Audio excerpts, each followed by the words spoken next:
بسم اللہ الرحمن الرحیم والترجی مخصوص بالممکنات فلا يقال لعل الشباب يعود وتدخل ما الكافة على جميعها فتكفها عن العمل كقوله تعالى إنما إلهكم إله واحد وإنما زيد منطلق النوع الثالث ما ولا المشبهتان بليس في النفي والدخول على المبتدأ والخبر ترفعان الاسم وتنصبان الخبر وتدخل ما على المعرفة والنكرة مثل ما زيد قائما ولا تدخل لا إلا على النكرة نحو لا رجل ظريفا۔ فرماتے ہیں کیا یعنی حروف مشبہ بالفعل میں ہماری بات چل رہی ہے۔ حروف مشبہ بالفعل میں سے لعل اور لیتا کے بارے میں بات ہو رہی ہے کہ لیتا یہ ممکنات اور غیر ممکنات دونوں میں استعمال ہوتا ہے، لیکن لعل جو ہے ترجی کے لیے آتا ہے، اور ترجی مخصوص بالممکنات، اور ترجی مخصوص ہے، ترجی کو خاص کیا جاتا ہے ممکنات کے ساتھ، یعنی لعل صرف ممکنات میں استعمال ہوگا۔ فلا یقال پس نہیں کہا جا سکتا ہے لعل الشباب یعود، امید ہے کہ جوانی پلٹ آئے۔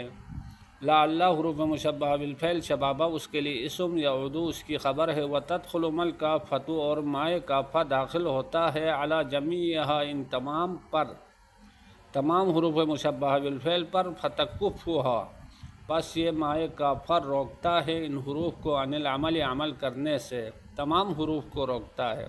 کقولہ تعالی جیسا کہ اللہ تعالیٰ کا ارشاد ہے، انما الہکم الہ واحد، سوائے اس کے کچھ نہیں، تمہارا معبود ایک ہی ہے۔ اب پہلے کیا تھا؟ پہلے الہکم الہ واحد تھا، اس کے بعد انا داخل ہو گیا، الہکم الہ واحد ہو گیا، پھر ما داخل ہو گیا، ماں نے عمل کو باطل کر دیا تو بن گیا انما الہکم الہ واحد۔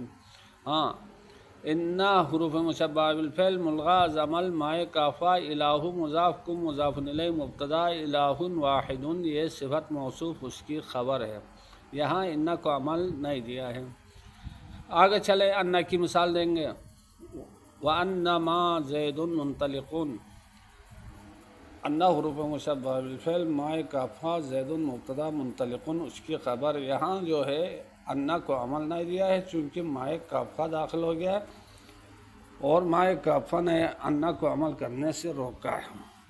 النوع الثالث تیسری نوع، ما ولا المشبہتان بلیسا، وہ ما اور لا ہے جنہیں شباہت دی گئی ہے لیسا کے ساتھ، پھر نفی کرنے میں، والدخول علی المبتدا والخبر اور مبتدا اور خبر پر داخل ہونے میں۔ کیا مطلب؟ لیسا کیا کرتا ہے؟ لیسا اپنے اسم کو رفع دیتا ہے، خبر کو نصب دیتا ہے، اسی طرح یہ ما اور لا بھی عمل کرنے میں لیسا کی طرح ہے، یعنی اسم کو رفع دیتے ہیں اور خبر کو نصب دیتے ہیں۔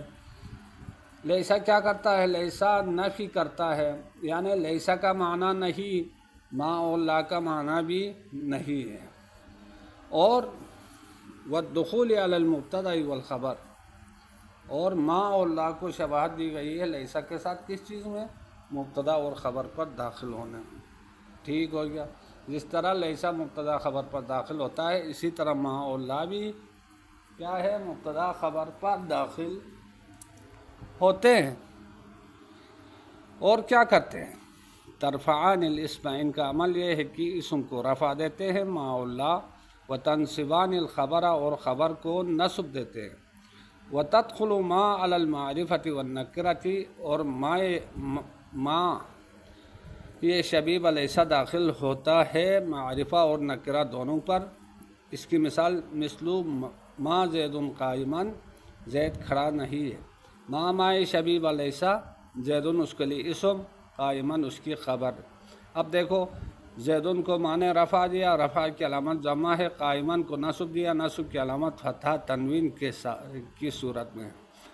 ولا تدخل لا الا علی النکرۃ، اور لا داخل نہیں ہوتا ہے الا مگر ہوتا ہے علی النکرۃ اسم نکرہ پر، نحو لا رجل ظریفا، لا لائے شبیہ لیسا، معنی یہ ہے کہ آدمی ذہن نہیں ہے۔